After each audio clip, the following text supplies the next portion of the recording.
إن الحمد لله نحمده ونستعينه ونؤمن به ونتوكل عليه ونعوذ بالله من شرور أنفسنا ومن سيئات أعمالنا من يهده الله فلا مضل له ومن يضلله فلا هادي له وأشهد أن لا إله إلا الله وحده لا شريك له وأشهد أن محمدا عبده ورسوله أرسله بالهدى ودين الحق ليظهره على الدين كله ولو كره المشركون اللهم صل على محمد وعلى آل محمد كما صليت على إبراهيم وعلى آل إبراهيم اللهم بارك على محمد وعلى آل محمد كما باركت على إبراهيم وعلى آل إبراهيم إنك حميد مجيد أما بعد فإن خير الحديث كتاب الله وخير الهدي هدي محمد صلى الله عليه وسلم وشر الأمور محدثاتها وكل محدثة بدعة وكل بدعة ضلالة يا أيها الذين آمنوا اتقوا الله وقولوا قولا سديدا يصلح لكم أعمالكم ويغفر لكم ذنوبكم ومن يطع الله ورسوله فقد فاز فوزا عظيما يا أيها الذين آمنوا اتقوا الله حق تقاته فلا تموتن إلا وأنتم مسلمون أعوذ بالله من الشيطان الرجيم بسم الله الرحمن الرحيم نبئ عبادي أني أنا الغفور الرحيم وأن عذابي هو العذاب الأليم. ബഹുമാനരായ സത്യവിശ്വാസികളെ, വിശ്വാസിനികളെ, പരിശുദ്ധ ദീനുൽ ഇസ്ലാമിൻ്റെ ആജ്ഞാനിർദ്ദേശങ്ങളെയും വിധിവിലക്കുകളെയും റബ്ബിൻ്റെ കൽപ്പനകളായി കണ്ട് പൂർണ്ണമായും ജീവിതത്തിൽ പകർത്തി തഖ്വയോടെ ഈമാനോടെ ജീവിക്കാൻ നിരന്തരമായ പരിശ്രമം ഉണ്ടാകണമെന്ന് ഓർമ്മപ്പെടുത്തുകയാണ്, വസിയ്യത്ത് ചെയ്യുകയാണ്. അള്ളാഹു നമ്മെ അതിനനുഗ്രഹിക്കുമാറാവട്ടെ. നമ്മുടെ മരണത്തിനിടക്ക് നിർബന്ധമായും നാം അറിയേണ്ട, മരിക്കുന്നതിന് മുമ്പ് നാം അറിയാതെയോ കേൾക്കാതെയോ പോകാൻ പാടില്ലാത്ത ചില കാര്യങ്ങൾ പരിശുദ്ധ ഖുർആനിലൂടെ അള്ളാഹു നമ്മെ അറിയിക്കുന്നുണ്ട്. അതിൽപ്പെട്ട ഒന്നാണ് അള്ളാഹു സ്നേഹത്തോടെ എൻ്റെ അടിമകളെ എന്ന് അഭിസംബോധന ചെയ്ത് നമ്മളെ വിളിച്ചു പറയുന്ന 8 കാര്യങ്ങൾ. ആ 8 കാര്യങ്ങൾ മരണത്തിന് മുമ്പ് നമ്മൾ കേൾക്കാതെ അറിയാതെ പോകരുത്. റഹ്മാനായ റബ്ബ് നമ്മളെ സ്നേഹത്തോടെ എൻ്റെ അടിമകളെ എന്ന് വിളിച്ച് പറയുന്ന 8 കാര്യങ്ങൾ. അതിലൊന്ന് സൂറത്ത് അൽ-ബഖറയിലെ 186 ആയത്തിൽ അള്ളാഹു പറയാണ്, വഇദാ സഅലക ഇബാദി അന്നി ഫഇന്നി ഖരീബ്. എൻ്റെ അടിമകൾ, ഇബാദി, അള്ളാഹ് പറയാണ്, എൻ്റെ അടിമകൾ എന്നെപ്പറ്റി നിന്നോട് ചോദിച്ചാൽ നബിയെ പറയേണ്ടത് ഞാൻ ഖരീബാണ്, ഏറ്റവും അടുത്തവനാണ് എന്നാണ്. എന്തിനാണ് അങ്ങനെ പറഞ്ഞത്? ഉജീബു ദഅവത്ത ദാഇ ഇദാ ദഅാനി. പ്രാർത്ഥിക്കുന്നവന്റെ, ദുആ ചെയ്യുന്നവന്റെ പ്രാർത്ഥനയ്ക്ക് ഞാൻ ഉത്തരം കൊടുക്കും എന്നോട് അവൻ പ്രാർത്ഥിച്ചാൽ. ഫല്യസ്തജീബൂലി, എൻ്റെ ആഹ്വാനം അവർ സ്വീകരിക്കട്ടെ, എൻ്റെ കൽപ്പന അവർ സ്വീകരിക്കട്ടെ. എന്താണ് ആ കൽപ്പന? എന്നോട് മാത്രം പ്രാർത്ഥിക്കണമെന്ന കൽപ്പന. വൽയുഅ്മിനൂ ബി, എന്നിൽ അവർ വിശ്വസിക്കട്ടെ. അള്ളാഹുവിൽ വിശ്വസിക്കുക. അള്ളാഹുവിൽ വിശ്വാസമില്ലാത്തതുകൊണ്ടാണ്, അള്ളാഹിനെ വിശ്വാസമില്ലാത്തതുകൊണ്ടാണ് അള്ളാഹുവിനെ വിട്ടുപോകുന്നത്. എന്നിൽ അവർ വിശ്വസിക്കുകയും ചെയ്യട്ടെ. ലഅല്ലഹും യർഷുദൂൻ, അവർ സന്മാർഗം പ്രാപിച്ചേക്കാം, യഥാർത്ഥ വഴി അവർക്ക് ലഭിച്ചേക്കാം. അപ്പോൾ ഒന്നാമത്തെ വിഷയം, അള്ളാഹു വളരെ സ്നേഹത്തോടെ എൻ്റെ അടിമകളെ അറിയിക്കണമെന്ന് പറഞ്ഞ കാര്യം അള്ളാഹു ഖരീബാണ് എന്ന കാര്യമാണ്. കാരണം അള്ളാഹുവിൽ പങ്കു ചേർക്കുക എന്ന മഹാപാപം, ശിർക്ക് കടന്നു വരുന്നത് അള്ളാഹുവിൽ നിന്ന് കുറേ അകലെയാണ് നമ്മൾ എന്ന ഒരു തോന്നലും അങ്ങനെയുള്ള ഒരു വിശ്വാസവുമാണ്. അതുകൊണ്ടാണ് അള്ളാഹു ഞാൻ ഏറ്റവും അടുത്തവനാണ് എന്ന് പറഞ്ഞിട്ട് അത് പറയുന്നതിൻ്റെ വിഷയം പ്രാർത്ഥനയാണ്, ദുആയാണ് എന്ന് പറയാൻ കാരണം. ശിർക്ക് വന്നാൽ സ്വർഗം ഹറാമാണ്, നരകം നിർബന്ധമാണ്, എല്ലാ അമലുകളും നഷ്ടപ്പെട്ടു പോകും.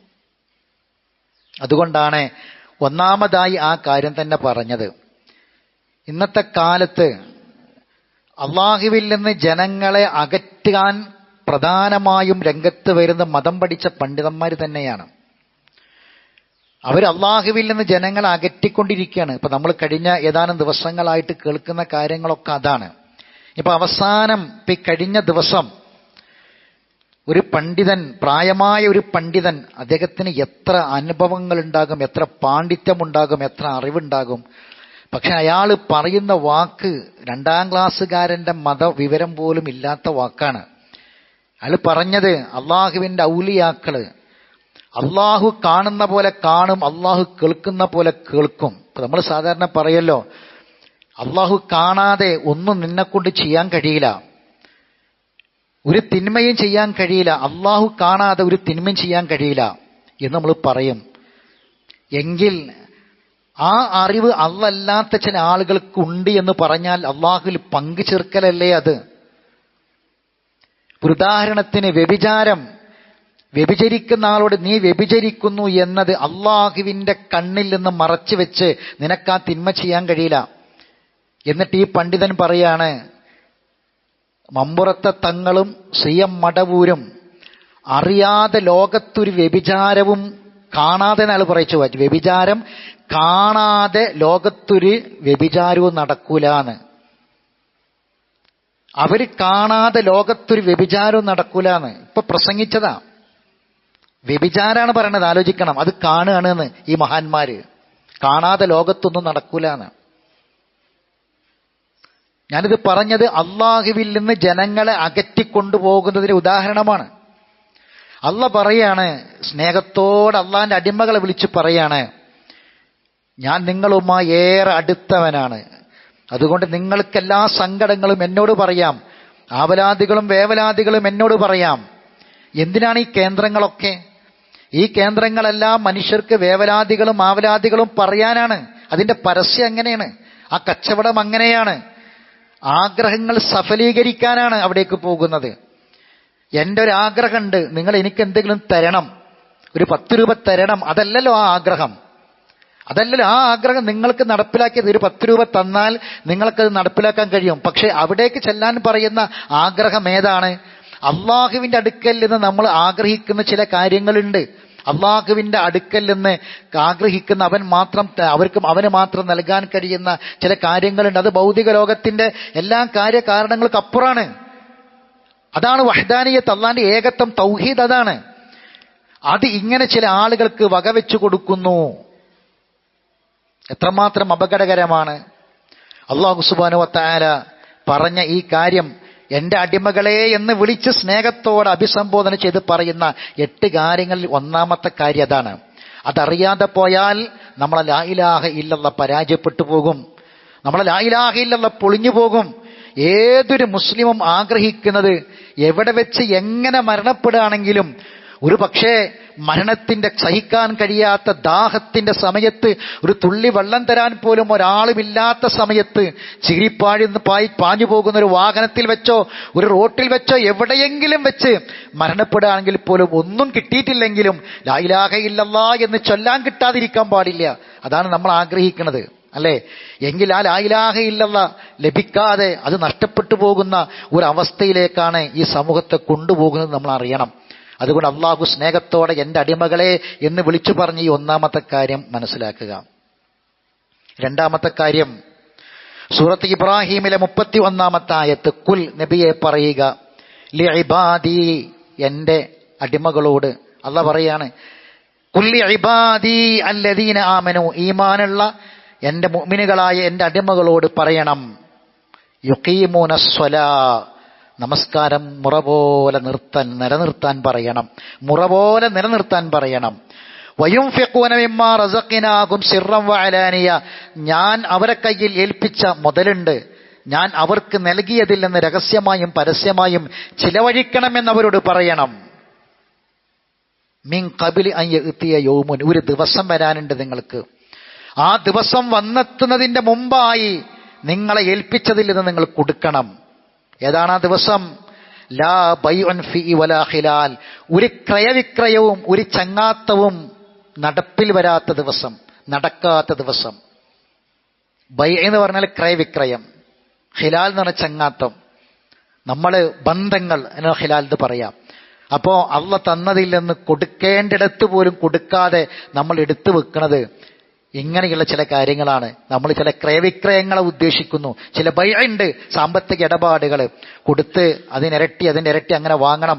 പക്ഷെ അതൊന്നും നടക്കാത്ത, ഒരു ചങ്ങാത്തവും ഒരു ബന്ധവും നടക്കാത്തൊരു ദിവസം അത് പെട്ടെന്നാ വരിക. അതിനെ മുമ്പായി നിങ്ങൾക്ക് നൽകിയതിന് ചിലവഴിക്കണം. അപ്പൊ അള്ളാഹു സ്നേഹത്തോടെ അവന്റെ അടിമകളെ വിളിച്ചു പറയുന്ന രണ്ടാമത്തെ വിഷയം ഇതാണ്, നിസ്കാരം മുറ പോലെ നിലനിർത്തണം. കാരണം നിസ്കാരം ഉപേക്ഷിച്ചാൽ ഫഖദ് കഫറ. ഇതാണ് എന്റെ വിഷയം.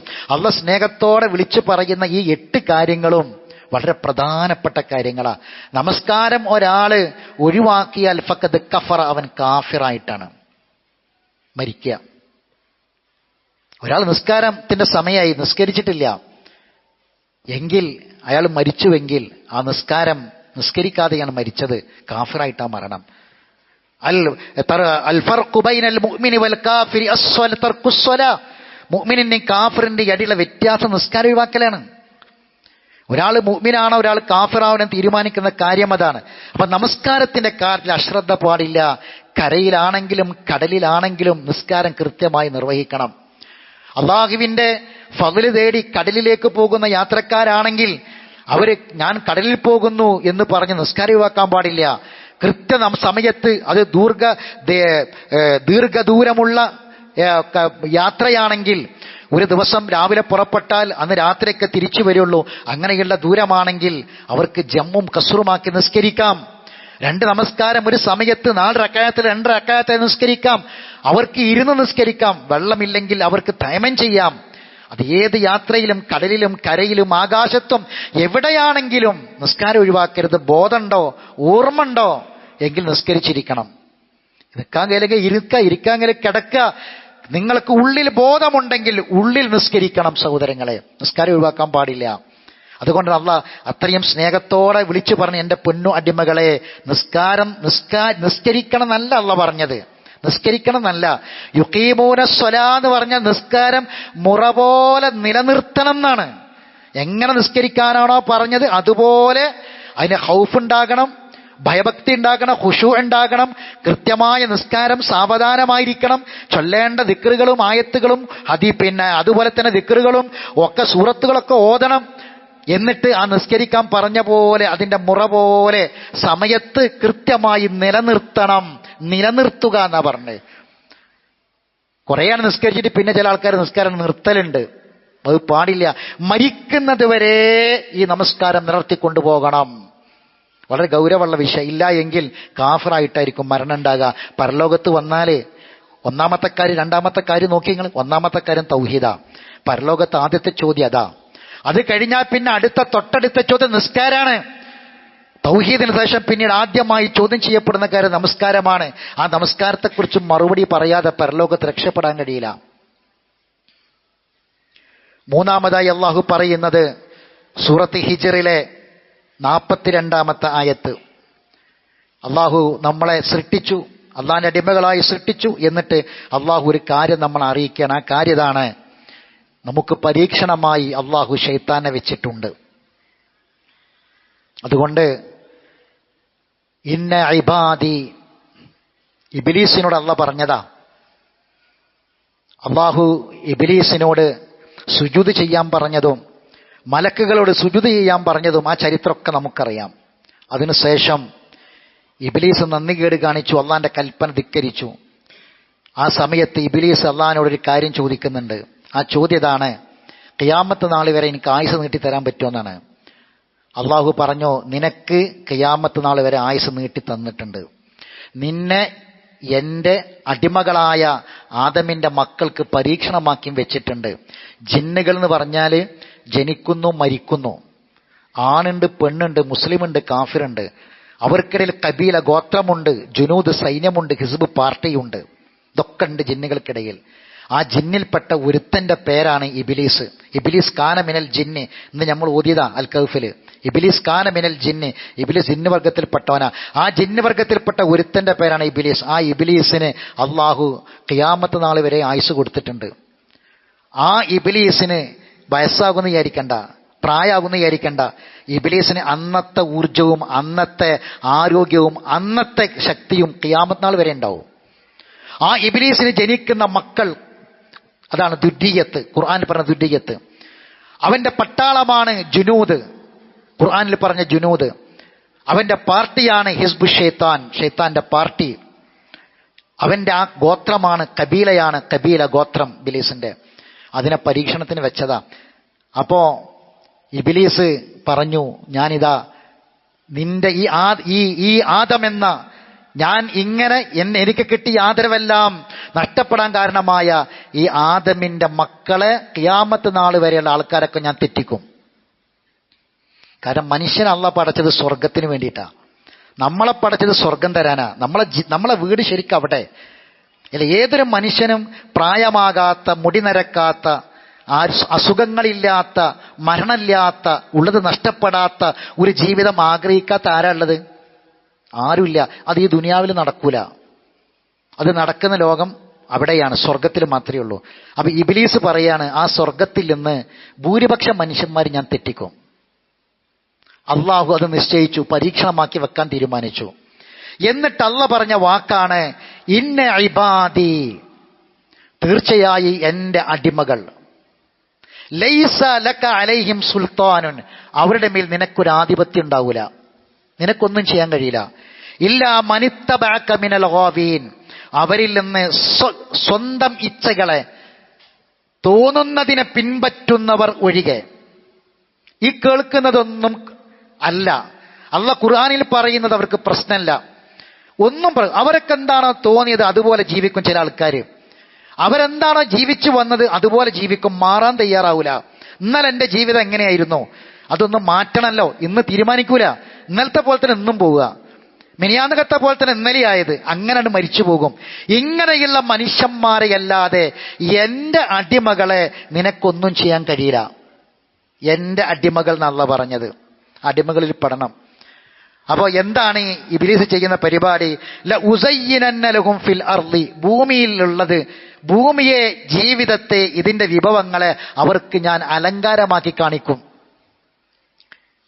വല ഉഹ്വിയന്നഹും അജ്മഈൻ, ആ മനുഷ്യരിൽ മുഴുവൻ പേരെയും ഞാൻ വഴിതെറ്റിക്കും. അതിന്റെ മറുപടിയാണ് അള്ളാഹ് പറഞ്ഞത് ഇന്ന ഇബാദി. എന്നാൽ എൻ്റെ അടിമകൾ, ഞാൻ പറയുന്നത് കേൾക്കുന്ന എൻ്റെ അടിമകളായ കുറച്ച് ആൾക്കാർ ഭൂമിയിലുണ്ട്, അവരൊന്നും ചെയ്യാൻ കഴിയില്ല എന്ന്. സഹോദരങ്ങളെ, ഷൈത്താൻ ഖുർആനിൽ 70 തവണ ആവർത്തിച്ച വാക്കാണ്. അതിന്റെ ബഹുവചനം ഷയാത്തീൻ 18 തവണ ആവർത്തിച്ചിട്ടുണ്ട്. ടോട്ടൽ 88 തവണ ഖുർആനിൽ ആവർത്തിച്ചിട്ടുണ്ട്.